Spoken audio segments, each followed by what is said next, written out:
Hello बच्चों, welcome back to our YouTube channel. तो आज हम स्टार्ट करने जा रहे हैं क्लास 9th की फिजिक्स। स्टार्ट करने से पहले आपको पता होगा आपके फर्स्ट लेसन का नेम क्या है बेटा? रेस्ट एंड मोशन, या मोशन हम कह सकते हैं। मोशन हमारे चैप्टर का नेम ही है, ठीक है। तो अच्छा, अभी हम चैप्टर को स्टार्ट करें। मोशन चैप्टर स्टार्ट कर दे। मोशन क्या होता है, रेस्ट क्या होता है, पढ़ना स्टार्ट करें। तो बीच में ऐसी कुछ चीज़ें आएंगी जो आपको कंफ्यूज कर सकती हैं। तो इसीलिए चैप्टर स्टार्ट करने से पहले हम आपको कुछ बेसिक पॉइंट बता दे रहे हैं। और इस क्लास 9 की फिजिक्स के लिए जो बेसिक टर्म यूज होता है उसकी एक वीडियो ऑलरेडी अपलोडेड है, आप जाके देख सकते हैं, ठीक है। तो हम अब थोड़ा अदर वे में कुछ बेसिक कॉन्सेप्ट थोड़ा सा बता के फिर चैप्टर स्टार्ट कर रहे हैं। तो चलिए स्टार्ट करते हैं। जैसा कि आपको ये जानना जरूरी है बेटा कि जैसा यहाँ मैं लिख रहा हूँ कि फिजिकल क्वांटिटीज क्या होती हैं। लिखा दिख रहा है आपको, फिजिकल क्वांटिटीज क्या होती हैं। अगर आपको आता है तो आप बता सकते हैं कि फिजिकल क्वांटिटीज क्या होती हैं। अच्छा, गेस करिए, सोचिए आप कि ऐसी कौन सी थिंग्स हैं, ऐसी कौन सी चीजें हैं जिसको आप मेजर कर सकते हो अपने डेली लाइफ में। क्या क्या नाप सकते हो आप? जी हाँ, हाइट मेजर कर सकते हो, अपना वेट मेजर कर सकते हो, जिस कमरे में आप इस समय बैठे हो उसकी लेंथ मेजर कर सकते हो, बहुत सारी चीजें मेजर कर सकते हो। तो दुनिया में जितनी भी चीजें बनी है बेटा जिसको आप मेजर कर सको, क्या कर सको, मेजर, उसे हम कह देंगे फिजिकल क्वांटिटीज। So simple. तो फिजिकल क्वांटिटीज का हमने मीनिंग क्या जान लिया बेटा? Those quantities which can be measured, those quantities which can be measured, ऐसी क्वांटिटी जिसको हम क्या कर सकते हैं बेटा, मेजर कर सकते हैं, उसी को हम क्या कह देंगे, फिजिकल क्वांटिटीज। डेफिनेशन आप लिख सकते हो, मैं बोल दे रहा हूं, those quantities which can be measured, ऐसी क्वांटिटी जिसको हम क्या कर सकते हैं बेटा, मेजर कर सकते हैं, उसे हम क्या कह देंगे, फिजिकल क्वांटिटीज। सिंपल। अच्छा, एग्जाम्पल में क्या क्या आएगा बेटा? क्या क्या मेजर कर सकते हो? लेंथ मेजर कर सकते हो आप लोग, बिल्कुल। मास, वेट मेजर कर सकते हो, बिल्कुल। अच्छा, आप बताइए, आप डॉक्टर के पास जाते हो, जब आपको फीवर होता है तो डॉक्टर के पास जाते हो, फीवर होता है आपको, तो डॉक्टर क्या नापता है? फीवर, है ना। तो क्या यहाँ फीवर फिजिकल क्वांटिटी होगी? सोचिए, क्या यहाँ फीवर फिजिकल क्वांटिटी होगी? नहीं। डॉक्टर जो होता है वो फीवर को नहीं बेटा, आपके बॉडी के टेम्परेचर को मेजर करता है। क्या मेजर करता है? आपके बॉडी के टेम्परेचर को। तो यहाँ फीवर, अरे भाई आपको बुखार हुआ है तो बुखार थोड़ी ना नापता है डॉक्टर। डॉक्टर क्या मेजर करता है? बॉडी का टेम्परेचर। तो ये जो बॉडी का टेम्परेचर है वो क्या हो गई, फिजिकल क्वांटिटी। बहुत सिंपल है कि वो क्वांटिटी जिसको हम क्या कर सकते हैं बेटा, मेजर, वो हम कह देंगे क्या है, फिजिकल क्वांटिटी। लेंथ, मास, टेम्परेचर, टाइम, एक्सेट्रा। अब बहुत सारी चीजें ऐसी हैं जिसको आप क्या कर सकते हो बेटा, नाप सकते हो, उसी को हम कह देंगे फिजिकल क्वांटिटी। सिंपल ना, क्लियर? अच्छा, अब फिजिक्स में फिजिकल क्वांटिटीज तो बन गई। फिजिकल क्वांटिटी क्या हो गई बेटा, बन गई। जैसे मान लो हमें लेंथ को नापना, आज हम जानते हैं लेंथ को नापना है, तो हम मेजर कर कह देंगे 2 किलोमीटर, 2 मीटर कह सकते हैं, अलग से 10 kg कह सकते हैं, है ना, 4 ग्राम कह सकते हैं। अभी इसकी बात कर रहे हैं हम। अच्छा, फिजिकल क्वांटिटी बन गई। अब देखिए, मेजर करने के लिए हमें इन सब चीज़ों की ज़रूरत पड़ रही है। देखिए ध्यान से, जब हम मेजर करने जा रहे हैं तो हमें इन सब चीज़ों की ज़रूरत पड़ रही है। ये क्या है? ये किलोमीटर, मीटर, केजी, ग्राम, ये सब क्या है? ये बेटा यूनिट्स है। क्या है? यूनिट है। तो याद रखें कि फिजिकल क्वांटिटी जब बनी तो हमें इस फिजिकल क्वांटिटी को एक्सप्रेस करने के लिए किसकी जरूरत पड़ गई? किसकी जरूरत पड़ी बेटा? यूनिट की। अच्छा, सपोज करिए कि ये चीजें ना होती और आपसे कहा जाता कि इस कमरे का लेंथ 2 है। कंफ्यूज हुए? कहा जा रहा है इस कमरे का लेंथ क्या बेटा, 2। 2 क्या? जाइए मार्केट से 2 शुगर ले आइए। 2 क्या शुगर? 2 kg, 2 ग्राम, कुछ तो होगा। तो देखिए, अब जब फिजिकल क्वांटिटी बनी, मास, शुगर में कहा गया, लेंथ कमरे की लंबाई नापने के लिए कहा गया। तो ये सब की जरूरत हमें पड़ी कि भाई 2 कहने से काम नहीं चल रहा था, तो हमें उसको एक्सप्रेस करने के लिए, किसको, फिजिकल क्वांटिटी को एक्सप्रेस करने के लिए किसकी जरूरत पड़ गई बेटा, किसकी जरूरत पड़ गई, यूनिट की। तब बना हमारा क्या, यूनिट। तो हम कह सकते हैं we need unit to express measured quantities by, we need unit to express measured quantity by calculation। Clear. तो हम कह सकते हैं कि फिजिकल क्वांटिटी की जरूरत क्यों पड़ी बेटा, बाय कैलकुलेशन कह सकते हो, या बाय एन क्या कह सकते हो बेटा, इंस्ट्रूमेंट, बाय एन इंस्ट्रूमेंट। अब देखिए ध्यान से, कुछ नहीं है, कोई पूछे यूनिट क्या होता है तो आप क्या बताओगे, we need unit to express measured quantity. Measured quantity मतलब क्या, physical quantity, by an instrument, किसी इंस्ट्रूमेंट के थ्रू जब हम मेजर्ड क्वांटिटी को एक्सप्रेस करने की जरूरत होती है तब हमें क्या चाहिए होता है बेटा, यूनिट। देखिए मेजर्ड क्वांटिटी क्या थी, लेंथ, तो हमें उसको एक्सप्रेस करने के लिए किसकी जरूरत पड़ी, यूनिट की। क्लियर हुआ। अच्छा अब देखें कि यहां लिखा है किलोमीटर, मीटर, सेंटीमीटर भी हो सकता था, किलोग्राम, ग्राम, ऐसे कई यूनिट। अब यूनिट तो बन गई, अब यूनिट में ये भी क्या है सर, किलोमीटर क्या है, मीटर क्या है, तो इसके लिए फिजिक्स में बनाया गया सिस्टम ऑफ यूनिट्स। क्या बनाया गया बेटा, सिस्टम ऑफ यूनिट्स। तो अब उसको देखते हैं, फिजिकल क्वांटिटीज क्या होती हैं ये क्लियर हो गया, यूनिट क्या होती है ये क्लियर हो गया। अब हम बात करते हैं सिस्टम ऑफ यूनिट्स की। किसकी बात करेंगे बेटा, सिस्टम ऑफ यूनिट की।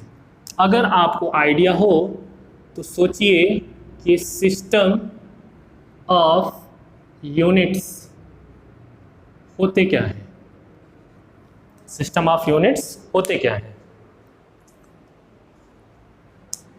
ये क्या होता है, it is a set of related unit, it is a set of related unit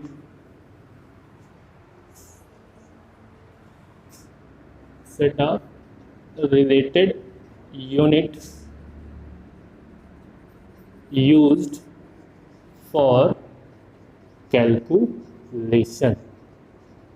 और बनाया गया इसको MKS, CGS, FPS। बहुत आसान है, डरे मत, घबराए मत बिल्कुल भी। देखिए सिस्टम ऑफ यूनिट, अभी हमने देखा किलोग्राम था, ग्राम था, है ना, कई अदर यूनिट टाइप की आ रही थी। तो सिस्टम ऑफ यूनिट क्या कह रहा है, it is a set of related unit. Kilogram, gram वो रिलेटेड यूनिट है। ये क्या होता है, एक सेट होता है किसका, रिलेटेड यूनिट का, जिसको हम यूज करते हैं किसके लिए, कैलकुलेशन के लिए। अभी देखा था किलोग्राम था, ग्राम था, ठीक है, मीटर था, सेंटीमीटर भी हो सकता है, किलोमीटर भी हो सकता है। तो ये किलोमीटर, मीटर, सेंटीमीटर ये सब क्या है, सेट्स ऑफ रिलेटेड यूनिट। क्या है, सेट्स ऑफ रिलेटेड यूनिट, जिसको किस लिए यूज किया जाता है, कैलकुलेशन के लिए। तो हमें यहां पर मिला 3, कितने मिले बेटा, 3 यूनिट, MKS, CGS, FPS। अब देखो, M for metre, K for kilogram, S for second, metre, kilogram, second, centimetre, gram, second, foot, pound, second. बहुत आसान है। ये क्या है, मीटर, ठीक है, ये क्या है, किलोग्राम, शॉर्ट में लिख दे रहा हूं, चलो ऐसे लिख देते हैं, शॉर्ट में लिख दे रहा हूं। इसको हम क्या पढ़ेंगे बेटा, मीटर, पूरा लिख दे रहा हूं, मीटर, किलोग्राम, मीटर, किलोग्राम, फिर क्या, सेकंड, इसका फुल फॉर्म है, ठीक है। अब ये क्या हो जाएगा, centimetre, centimetre, gram, second, centimetre, gram, second. ये क्या हो जाएगा, foot, pound second, foot pound second. Clear? तो फुल फॉर्म हमने क्या देखा MKS का, M for metre, K for kilogram और सेकेंड। CGS का क्या देखा, सेंटीमीटर, ग्राम, सेकेंड। और FPS का क्या देखा, foot, pound and second. Second common रहेगा। जैसे हमने पीछे देखा था कि किलोमीटर था, मीटर था और सेंटीमीटर था, तो ये क्या था, सेट्स ऑफ रिलेटेड यूनिट। तो उसी सेट ऑफ रिलेटेड यूनिट को कहा गया क्या बेटा, सिस्टम ऑफ यूनिट, जो इसमें बांट दिया गया। अच्छा, तो ये पर्टिकुलर कंट्री के थ्रू यूज होता था। अभी आप 9th में हो, जब 11th में जाओगे तो इसको और अच्छे से देखोगे, लेकिन आपके लेवल का मैं बता दे रहा हूं यहाँ पर। जैसे ये ब्रिटिश FPS यूनिट जो होता था, ये ब्रिटिश के अकॉर्डिंग यूज होता था जब हमारा देश गुलाम था। जब हमारा देश क्या था, गुलाम था बेटा, तो ये FPS यूनिट वहाँ यूज होती थी जब ब्रिटिश शासन था, अंग्रेज घोड़े जो शासन किए थे, तो ये सिस्टम यूज होता था। अभी भी देखो, जैसे हम अपना वेट केजी में नापते हैं इंडिया में, ठीक है, फॉरेन में आप देखते हो कि उनका वेट पाउंड में लिखा रहता है ना, पाउंड में होता है। तो ये पर्टिकुलर कंट्री वाइज की यूनिट थी, और उस कंट्री का जब यूनिट बना तो उसी से पूरा एक्सपेंड होके कई कंट्रीज यूज करना स्टार्ट कर दी। अच्छा, अब MKS बना, CGS बना, FPS बना। अभी तो आप फिजिक्स में ज़्यादा कुछ पढ़े नहीं हो बेटा, तो अगर हम इसको रिलेट करें किसी एक यूनिट से, जैसे आपने पढ़ा होगा कि, नहीं पढ़े हो तो थोड़ा सा ध्यान देना है कि फोर्स जो होता है बेटा, फोर्स का फॉर्मूला होता है मास इनटू एक्सेलरेशन। हम पढ़ेंगे सेकेंड लेसन में, लेकिन अभी के लिए देख लो कि फोर्स का फॉर्मूला होता है मास इनटू एक्सेलरेशन, और मास का यूनिट होता है kg, और एक्सेलरेशन की यूनिट होती है मीटर पर second square.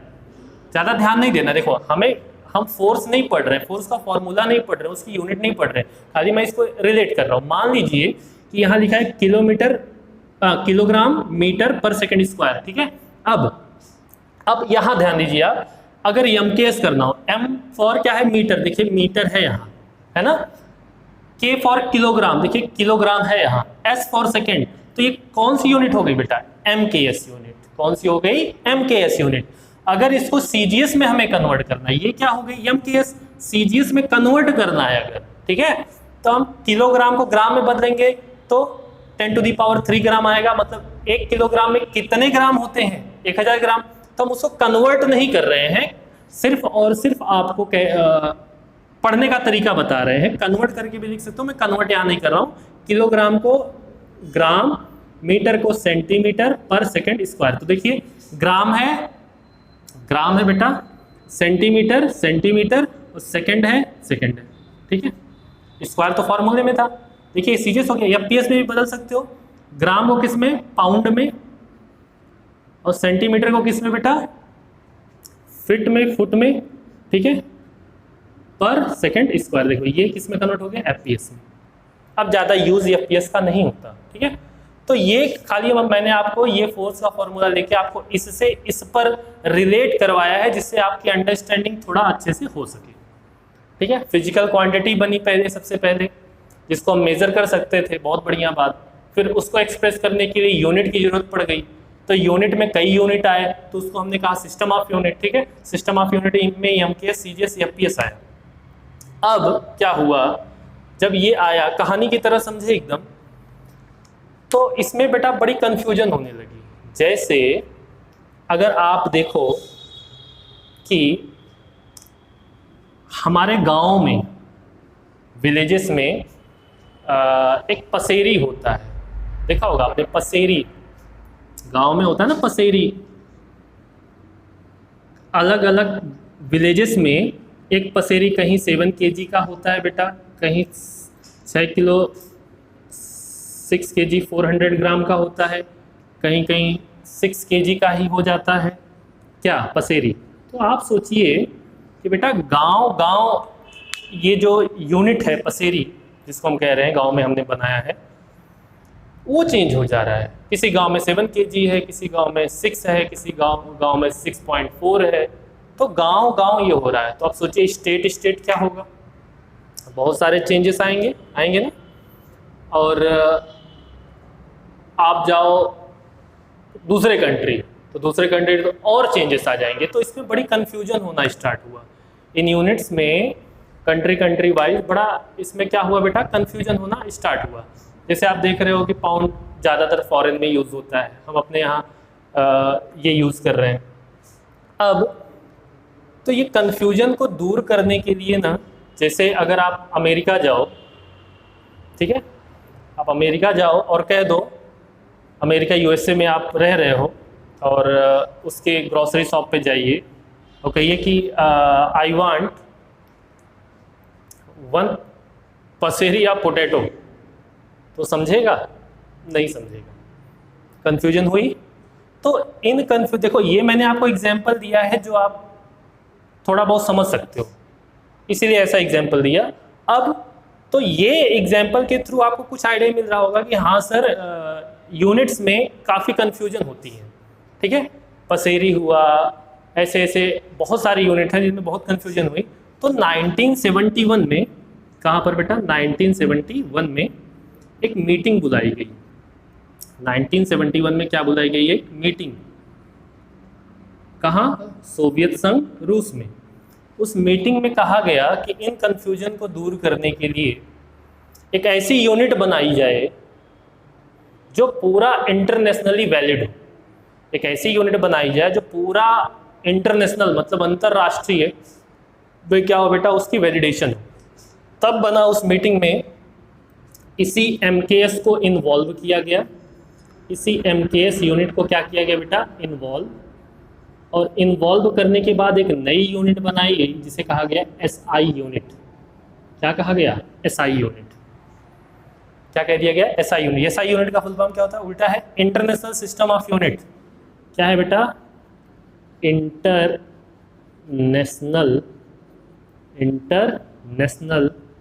System of unit. International system of unit.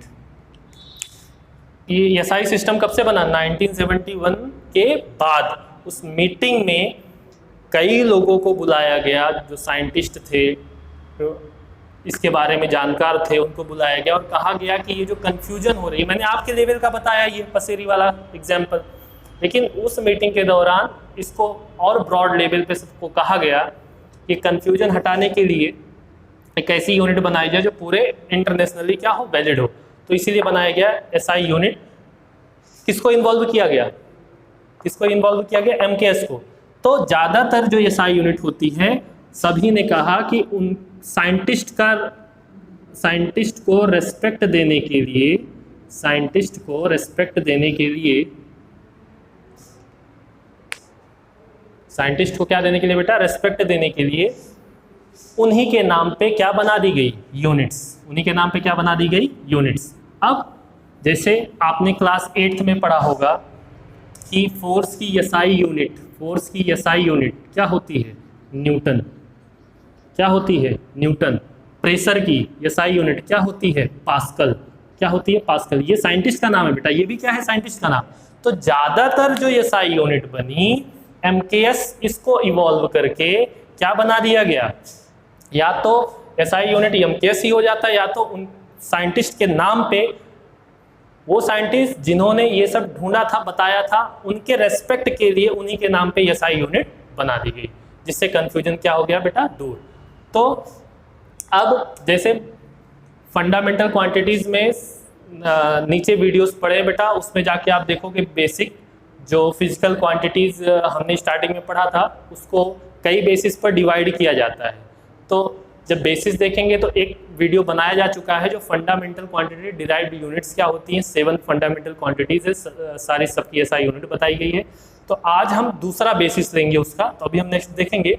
लेकिन ये याद रखिएगा कि SI यूनिट किस पे बनाई गई बेटा? साइंटिस्ट के नाम पर। तो जैसे देखोगे मास की SI यूनिट किलोग्राम होती, kg।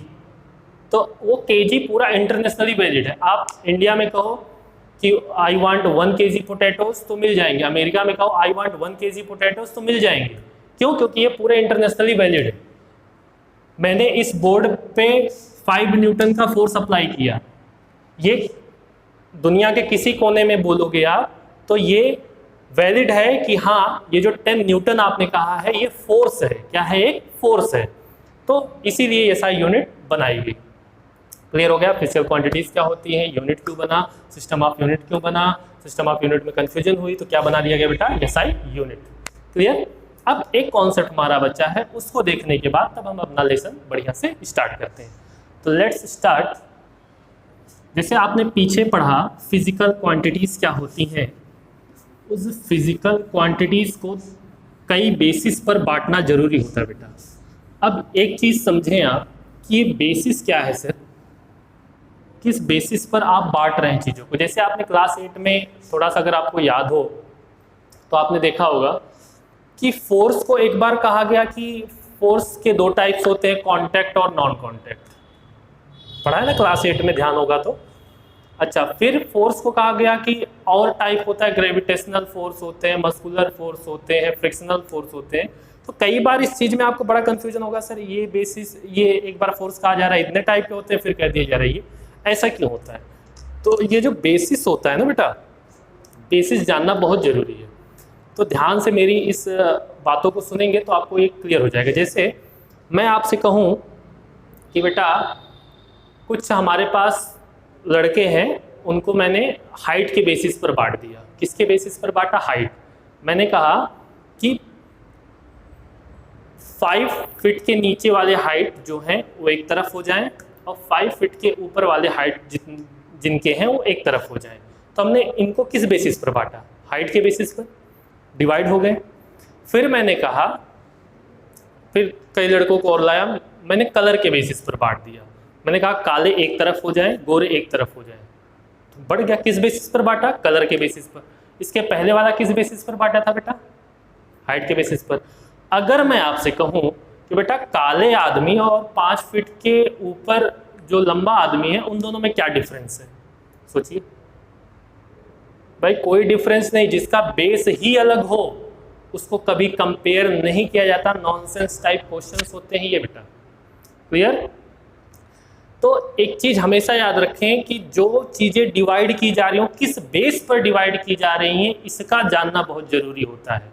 अब तुम, मैं कहा काले आदमी और 5 फीट लंबे आदमी में डिफरेंस बताओ, तो कहाँ बता पाओगे जब बेस ही अलग है, दोनों का बेसिस ही अलग है, तो आप बता नहीं सकते। अगर मैं पूछता बेटा बताओ उस लंबे आदमी और इस छोटे आदमी में क्या डिफरेंस है, इस काले आदमी और इस गोरे आदमी में क्या डिफरेंस, आप कह देते सर वो इतना काला, इतना गोरा, इतना लंबा, इतना छोटा, ये कह सकते थे। लेकिन जिसका बेस अलग हो उसको बांटना, उसको कंपेयर करना सही नहीं होता, बहुत अलग होता है। आप ऐसा कई बार कंफ्यूजन देखे होंगे। तो जहां भी आपको ऐसा टाइप नजर आए बेटा कि ये टाइप बांट दिया गया, ये टाइप बांट दिया गया, तो समझ लेना कहीं ना कहीं किसी बेस पर बांटा गया होगा। ठीक है? तो अब हम फिजिकल क्वांटिटीज को जो हम डिवाइड कर रहे हैं बेटा, वो कह सकते हो कि आप डायरेक्शन मैग्नीट्यूड के बेस पर डिवाइड कर रहे हैं। तो इस फिजिकल क्वांटिटीज को चलो क्वांटिटीज लिख दे रहा हूँ यहाँ पर। जो मैंने कहा क्वांटिटीज जो है यहाँ लिखे हैं फिजिकल क्वांटिटीज, इसको दो पार्ट में मैं डिवाइड कर दे रहा हूँ बेटा। एक होता है, बहुत ज़रूरी है जानना, स्केलर, और एक होता है बेटा वेक्टर, और एक होता है टेंसर। लेकिन टेंसर आफ्टर 12th पढ़ाया जाता है, अभी टेंसर नाम की कोई चीज़ अभी आपको जानना नहीं है। तो यहाँ लिखा है स्केलर क्वांटिटीज और यहाँ क्या लिखा है बेटा? Vector quantities. बहुत सिंपल है। जैसे मैं आपको कहूँ, दो स्टेटमेंट मैं आपको दूँ, मैं कहूँ कि जिस घर में आप हो वहाँ पर दरवाजा होगा बेटा, दरवाजा होगा, डोर होगा। आपसे कहा जाए 10 न्यूटन का फोर्स अप्लाई करिए उस दरवाजे पर। कितने न्यूटन का उस दरवाजे पर फोर्स अप्लाई करना बेटा? 10 न्यूटन का। फिर मैंने दूसरे स्टेटमेंट में कहा कि उसी दरवाजे पे 10 न्यूटन का फोर्स अंदर की तरफ अप्लाई करो। कहाँ कहाँ मैंने? अंदर की तरफ। क्लियर? दो स्टेटमेंट मिले। अब फिर एक और अलग स्टेटमेंट कह रहा हूँ। मैं कह रहा हूँ कि एक बाइक है जो 50 किलोमीटर पर आवर से जा रही है। एक बाइक है जो 50 किलोमीटर पर आवर से जा रही है। फिर मैं कहूँ कि एक बाइक है जो 60 किलोमीटर पर आवर से ईस्ट डायरेक्शन में जा रही है। आप अपना दिमाग लगाइए, बताइए इन दोनों स्टेटमेंट में क्या डिफरेंस है? सोचिए, इन दोनों स्टेटमेंट में क्या डिफरेंस है? इन दोनों स्टेटमेंट में सिर्फ और सिर्फ डायरेक्शन का डिफरेंस है। इन दोनों स्टेटमेंट में क्या डिफरेंस है बेटा? मान लो अगर सेम ही रख देता, आपको कंफ्यूजन ना हो, नहीं तो कहोगे सर वो 50 है 60 है, ये डिफरेंस है। ठीक है, इसलिए सेम रखा हूँ। इन दोनों स्टेटमेंट में क्या डिफरेंस है? सिर्फ और सिर्फ किसका बेटा? डायरेक्शन का। बहुत बढ़िया। अच्छा, जिसमें मैग्नीट्यूड और डायरेक्शन दोनों होता है, बहुत सिंपल सी बात है, जिसमें मैग्नीट्यूड और डायरेक्शन दोनों होता है उसे वेक्टर क्वांटिटी कह देते हैं, और जिसमें सिर्फ मैग्नीट्यूड होता है उसे स्केलर कह देते हैं। सो सिंपल, कुछ नहीं दिमाग लगाना है, सीधी बात। जिसमें मैग्नीट्यूड एज वेल एज क्या हो बेटा? डायरेक्शन हो, उसे हम कह देंगे वेक्टर, और जिसमें सिर्फ और सिर्फ क्या हो बेटा? मैग्नीट्यूड, उसे हम क्या कह देंगे? स्केलर। अच्छा, अब आपके दिमाग में चल रहा होगा कि सर ये मैग्नीट्यूड क्या होता है? मैग्नीट्यूड एक बेटा साइज होता है। एक क्या होता है? सिर्फ और सिर्फ क्या होता है? साइज। जैसे 10 न्यूटन 2 kg, दो झापड़ मारा मैंने किसी को या आपने मारा किसी को, ठीक है, ये दो झापड़ जो मैंने कहा 10 न्यूटन 2 kg, ये सब जो कह रहा हूं क्या बता रहा हूं? एक साइज बता रहा हूं। वही साइज को हम क्या कह देते हैं? मैग्नीट्यूड। क्लियर हो गया? तो हम डेफिनेशन बना सकते हैं इसका, क्या बेटा? कि जिसमें क्या हो? जिसमें क्या हो? सिर्फ और सिर्फ क्या हो बेटा? मैग्नीट्यूड। और जिसमें मैग्नीट्यूड प्लस क्या हो बेटा? डायरेक्शन, उसे हम क्या कह देंगे? Vector quantity. वेक्टर क्या कह दिया हमने? क्वांटिटी। सिंपल। अच्छा, अब देखें, अभी जैसे पढ़ते जाएंगे डेफिनेशन में और चीजें हम ऐड कर सकते हैं। ये तो हो गया पहला पॉइंट। चलिए सर, बताया आपने, इतना समझ में आया। दूसरा पॉइंट देखिए, इसको कैलकुलेट करने के लिए, किसको? स्केलर को। स्केलर को कैलकुलेट करने के लिए हम नॉर्मल अलजेब्रा जो होता है, जो हमने क्लास 8 तक पढ़ा है या जो आगे आप पढ़ोगे, नॉर्मल अलजेब्रा को आप अप्लाई कर सकते हो। किसको सॉल्व करने के लिए? स्केलर क्वांटिटी को। लेकिन जो वेक्टर क्वांटिटीज होंगी वो नॉर्मल अलजेब्रा से सॉल्व नहीं होता, उसके लिए अलग अलजेब्रा बनाया गया है जिसे कहा गया है वेक्टर अलजेब्रा। इस पे नॉर्मल अलजेब्रा आप अप्लाई नहीं कर सकते। इसको सॉल्व करने के लिए वेक्टर अलजेब्रा का यूज किया जाता है। किसको सॉल्व करने के लिए? वेक्टर को। और ये आप पढ़ोगे बेटा क्लास 11th फिजिक्स में कि ये वेक्टर अलजेब्रा होता क्या है, कैसे अप्लाई होता है। इनको ऐड करने का तरीका, सब्ट्रैक्ट करने का तरीका अलग होता है वेक्टर अलजेब्रा। और ये तो नॉर्मल अलजेब्रा आप जान ही रहे हो, 5 + 5 = 10 होता है, ये पढ़ते ही आए हो। अब आपके दिमाग में चल रहा होगा कि सर इसमें ऐसा क्या है और क्यों ऐसा हो रहा है। तो इसके लिए देखो बेटा, कुछ नहीं है वेक्टर अलजेब्रा, आप बचपन से इस चीज़ को खेलते आए हो।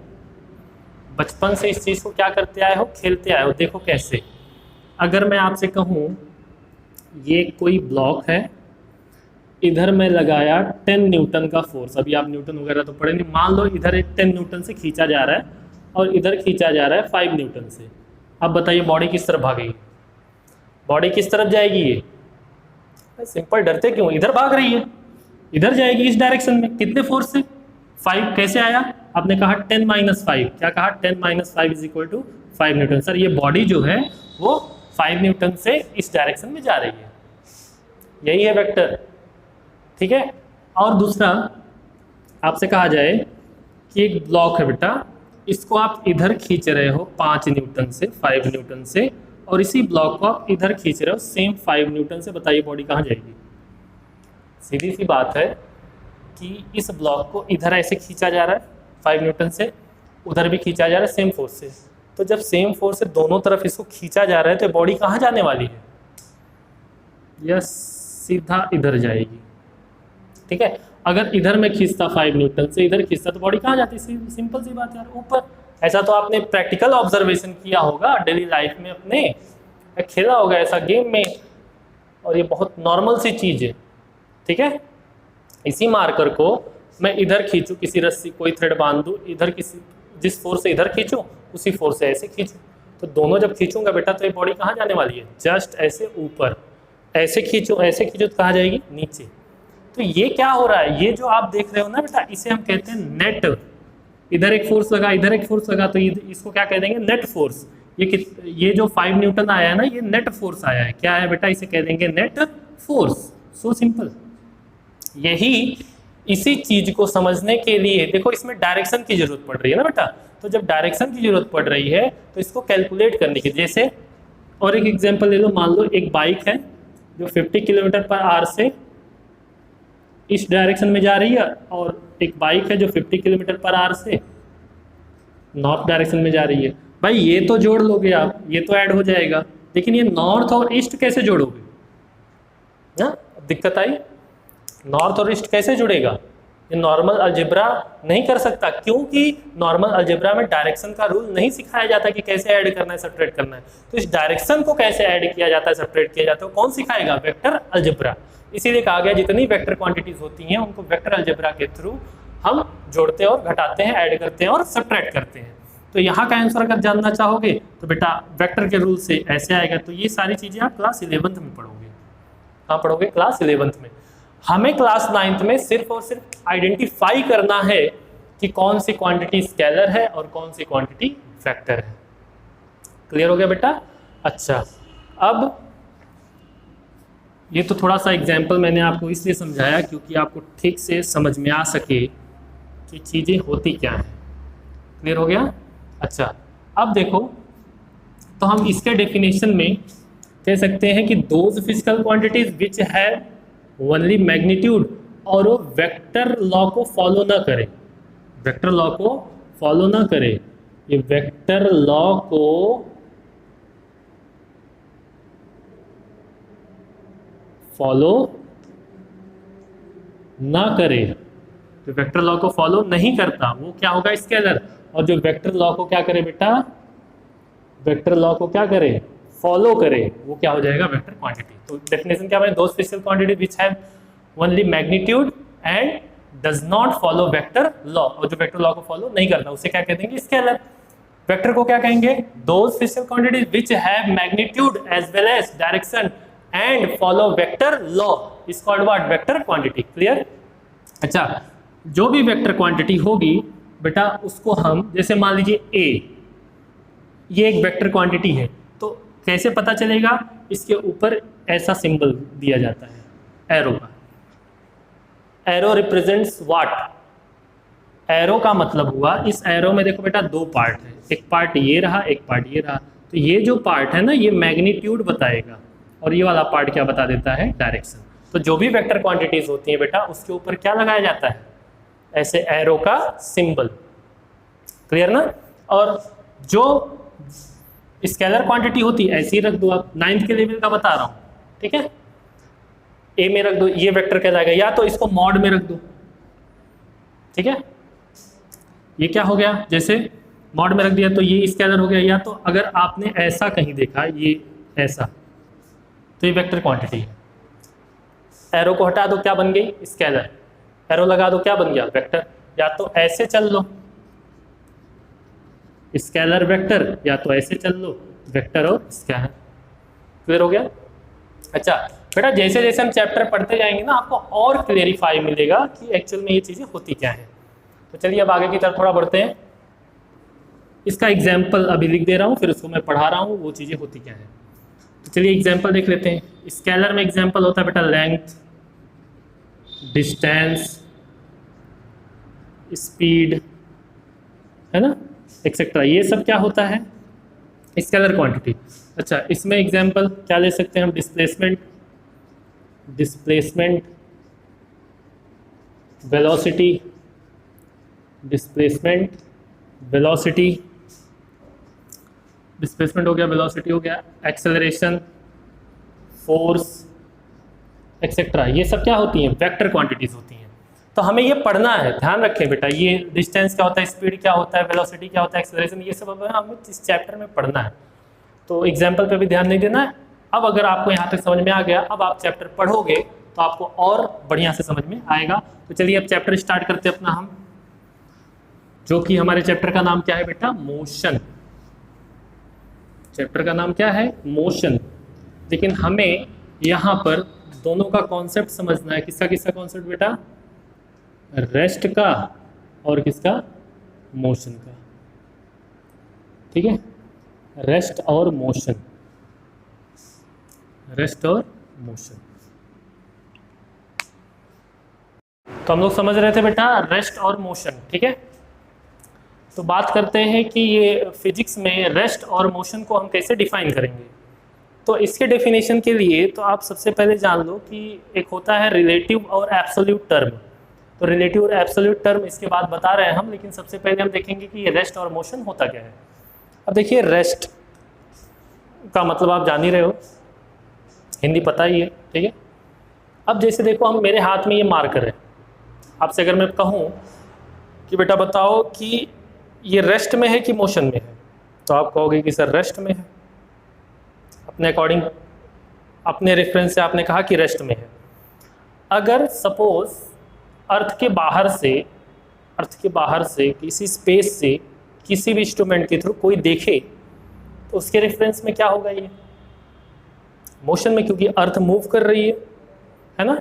तो ये कोई ऑब्जेक्ट रेस्ट में है या मोशन में है, वो बताने के लिए डिपेंड करता है कि उसको कौन ऑब्जर्व कर रहा है। ये वो टोटली डिपेंडेंट किस पे होता है बेटा, ऑब्जर्वर पे। किस पे होता है डिपेंडेंट, ऑब्जर्वर पे, ठीक है। इस चीज़ को आप दिमाग में रखिए। पहले डेफिनेशन क्लियर करते हैं, तो ये ऑब्जर्वर क्या होता है, रेफरेंस क्या होता है, इसके बारे में बात करते हैं। तो रेस्ट आप उसे कहोगे जब कोई ऑब्जेक्ट रेस्ट में तभी कहलाएगा जब वो टाइम के साथ साथ, किसके साथ साथ बेटा, टाइम के साथ साथ, या स्टेशनरी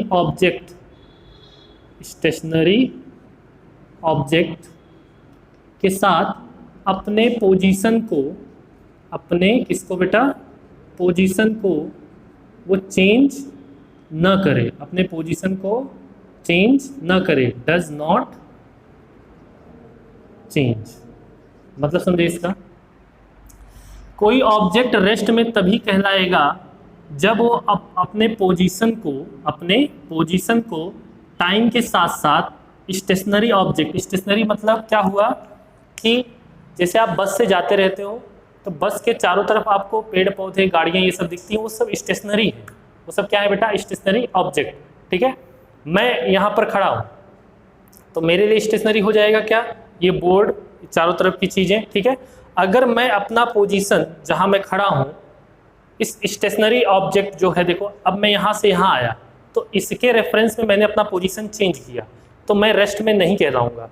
जब यही मेरा पोजीशन टाइम के साथ साथ या स्टेशनरी ऑब्जेक्ट के साथ साथ चेंज ना हो, मतलब इसमें कोई चेंजिंग ना आए, उसे हम क्या कह देंगे कि वो बॉडी किस में है बेटा, रेस्ट में। और वही बॉडी किस में हो जाएगी, मोशन में। कब, जब कोई पोजीशन, कोई ऑब्जेक्ट या कोई बॉडी अपना पोजीशन क्या करे बेटा, चेंज करे, किसके रेस्पेक्ट में, टाइम के साथ साथ क्या हो, स्टेशनरी ऑब्जेक्ट।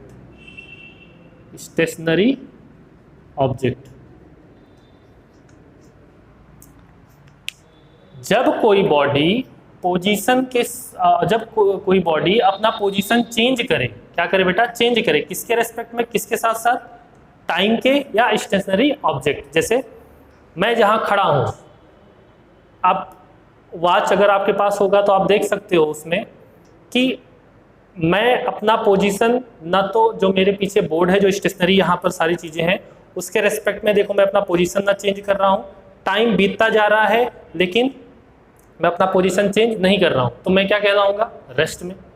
अगर मैं यही देखो अपना पोजीशन टाइम के साथ साथ और स्टेशनरी ऑब्जेक्ट के साथ साथ क्या कर रहा हूँ बेटा, चेंज कर रहा हूँ, तो वो क्या कहलाएगा, मैं किस में आ गया, मोशन में। तो ये दोनों डेफिनेशन आई थिंक क्लियर हो गई होगी कि रेस्ट और मोशन होते क्या है। अच्छा, अभी मैंने आपको इसके पहले बताया था कि ये मार्कर अगर कोई स्पेस से देखे, आपके अकॉर्डिंग ये मार्कर देखो कोई चेंज अपना पोजीशन नहीं कर रहा, तो ये रेस्ट में है। लेकिन यही मार्कर को जब कोई स्पेस से देखेगा तो अपना पूरा अर्थ मूव कर रही है, तो ये भी मूव करते हुए उसे दिखेगा, तो कहेगा कि नहीं भाई आपके रेस्पेक्ट में रेस्ट में है। लेकिन जब स्पेस से कोई देखेगा तो वो क्या कहेगा कि ये बॉडी किस में है बेटा, मोशन में। तो इसको क्लियर करने के लिए एक नई टर्म आई जिसको कहा गया रिलेटिव टर्म। क्या कहा गया बेटा, रिलेटिव टर्म। अब आपको जानना होगा कि ये एब्सोल्यूट और रिलेटिव, एब्सोल्यूट और क्या बेटा, रिलेटिव, ये क्या है, टर्म है, ये क्या है, टर्म। अब एब्सोल्यूट क्या होता है, अगर किसी से हम कंपेयर करा दें, अगर किसी से हम किसी ऑब्जेक्ट को क्या करा दें बेटा, कंपेयर, तो जहां कंपैरिजन आ जाएगा वो रिलेटिव टर्म होगा, और जहां पर कंपैरिजन या कंपेयर जो आप कर रहे हो, जहां आप कंपेयर नहीं करोगे वो होगा एब्सोल्यूट, और जहां आपने कंपेयर किया वो होगा relative term.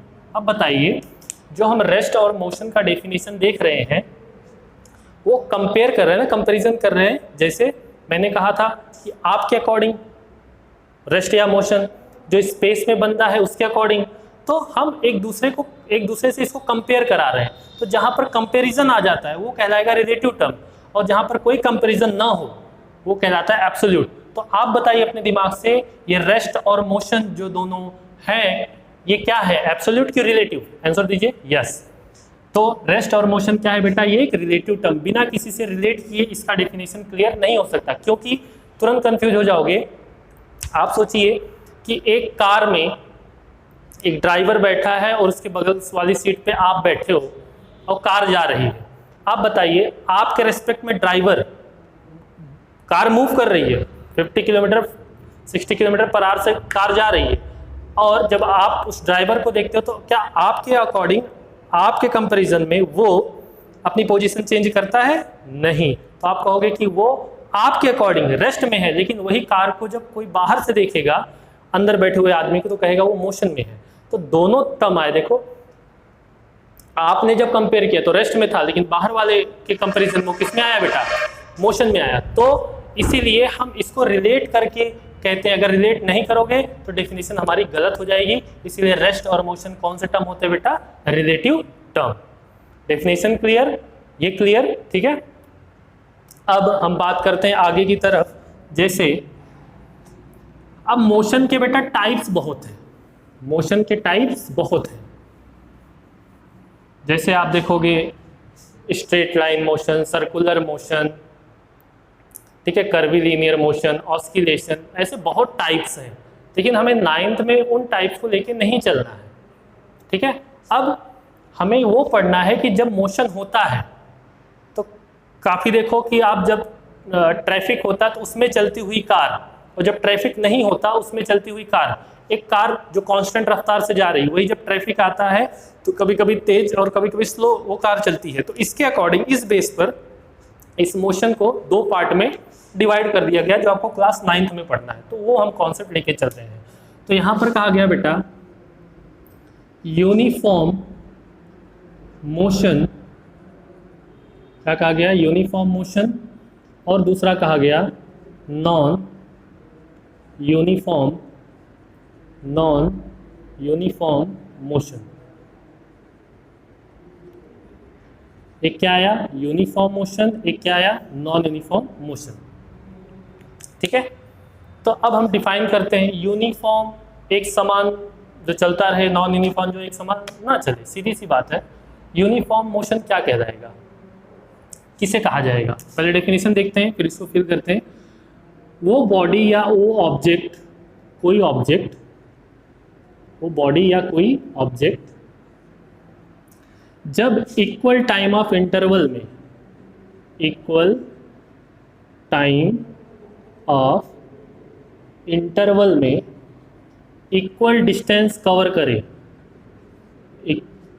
Covered equal distance क्या करे बेटा, कवर करे, सीधी सी बात।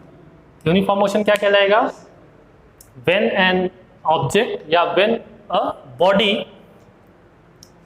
ट्रेवल या cover equal distances in equal time of interval. जब इक्वल टाइम ऑफ इंटरवल में इक्वल डिस्टेंस कवर करता है तो उसे हम कह देते हैं यूनिफॉर्म मोशन। जैसे अगर कोई बॉडी है वो 1 मिनट में 2 मीटर ट्रेवल करती है, दूसरे मिनट में वो 4 मीटर ट्रेवल करती है, तीसरे मिनट में वो 6 मीटर ट्रेवल करती है। देखिए अब यहाँ पर इक्वल डिस्टेंसेस आ रहा है, गैपिंग 2 का है, और यहाँ इक्वल टाइम ऑफ इंटरवल आ रहा है 1 मिनट, 2 मिनट, 3 मिनट। तो ऐसा अगर कहीं कंडीशन आता है तो उसे कह देते हैं कि वो बॉडी किस में है, यूनिफॉर्म मोशन में। और ऐसा कंडीशन नहीं आता तो उसे कह देंगे कि वो बॉडी किस में है, नॉन यूनिफॉर्म मोशन में। किसमें बेटा, नॉन यूनिफॉर्म मोशन में। जैसे अब देखिए यहाँ नॉन यूनिफॉर्म मोशन को कैसे डिफाइन करेंगे, व्हेन एन ऑब्जेक्ट या व्हेन अ बॉडी क्या करे बेटा, कवर करे या ट्रेवल करे इक्वल डिस्टेंस, अनइक्वल डिस्टेंस, कैसा, unequal distance in equal time, time कैसा हो, इक्वल हो, लेकिन डिस्टेंस कैसा हो बेटा, अनइक्वल। ठीक है, क्यों इक्वल टाइम, क्योंकि टाइम पे हमारा कंट्रोल नहीं होता, टाइम तो चलता रहेगा, टाइम को आप रोक नहीं सकते। तो जो टाइम चल रहा है, जो टाइम गुजर रहा है, जो चल रहा है, उसी टाइम ऑफ इंटरवल में अगर इक्वल डिस्टेंस को कवर करता है तो यूनिफॉर्म मोशन। अगर वो इक्वल डिस्टेंस कवर नहीं करता, अनइक्वल डिस्टेंस कवर करता है, तो उसे हम कह देंगे वो क्या है बेटा, a body is said in a, किसमें है बेटा, नॉन यूनिफॉर्म मोशन में। जैसे वही कर दे रहे हैं, 1 मिनट, 2 मिनट, 3 मिनट। ठीक है, ये गया 1 मीटर, फिर गया 3 मीटर, फिर गया 4 मीटर, फिर चला गया 10 मीटर। अब देखिए टाइम ऑफ इंटरवल सेम है, इक्वल है, लेकिन डिस्टेंस कैसा है बेटा, अनइक्वल। यहाँ 3 गया, फिर 4 गया, फिर 10 जा रहा है, ये अनइक्वल है। तो ऐसा जब होगा कंडीशन तो उसे हम कह देंगे नॉन यूनिफॉर्म मोशन, और इसे कह देंगे यूनिफॉर्म मोशन। क्लियर हो गया दोनों डेफिनेशन।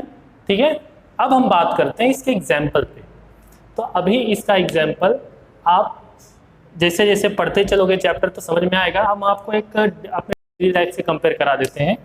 जैसे आपने देखा होगा बेटा, फैन, आपके घर में सीलिंग फैन लगी होती है, पंखे लगे होते हैं।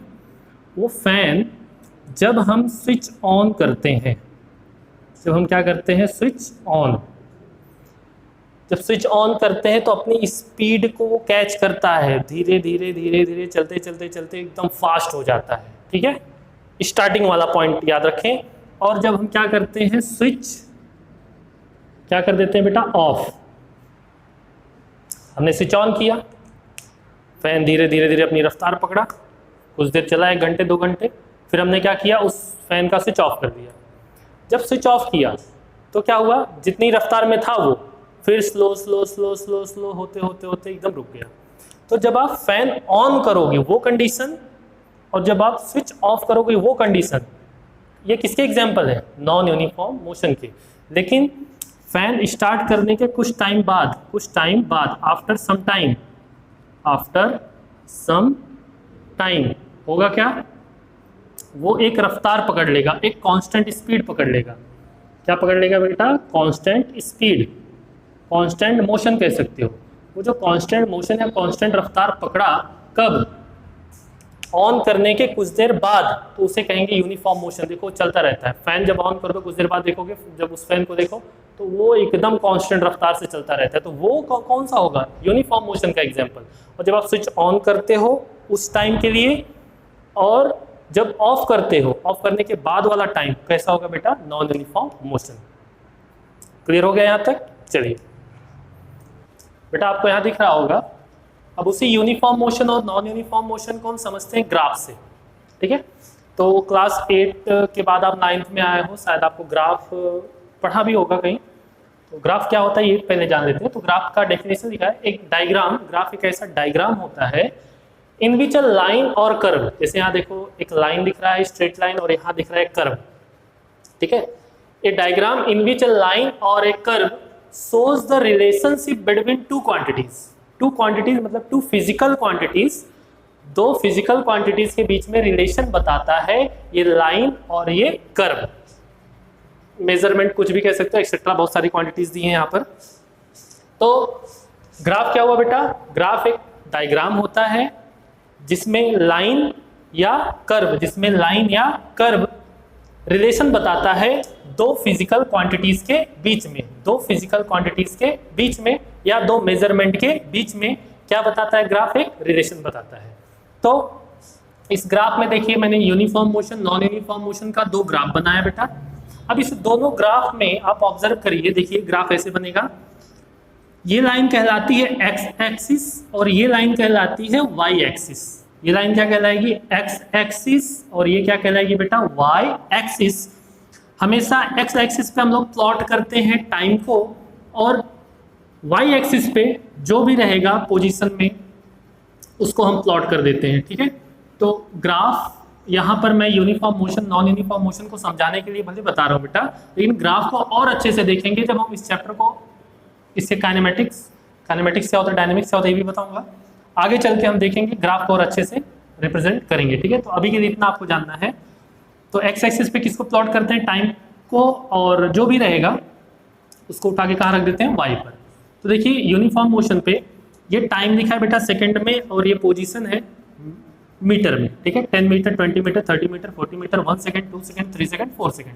अगर बॉडी या ऑब्जेक्ट यूनिफॉर्म मोशन में है तो इक्वल टाइम ऑफ इंटरवल में वो इक्वल डिस्टेंस कवर करता है। देखिए 1 सेकंड में 10 मीटर गया, 2 सेकंड में 20, 3 में 30, 4 में 40। तो ये लाइन अगर हम इसको प्लॉट करेंगे, लाइन एकदम कैसा जाएगा बेटा हमारा, ये पूरा का पूरा लाइन कैसा हो जाएगा, स्ट्रेट।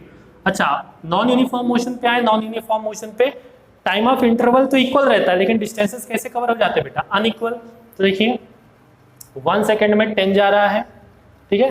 2 सेकंड में अगर हम 2 का प्लॉटिंग करें तो 2 सेकंड का कुछ यहाँ हमें ऐसा मिलेगा, देखिए ये नियर अबाउट 18 तक पहुंचेगा।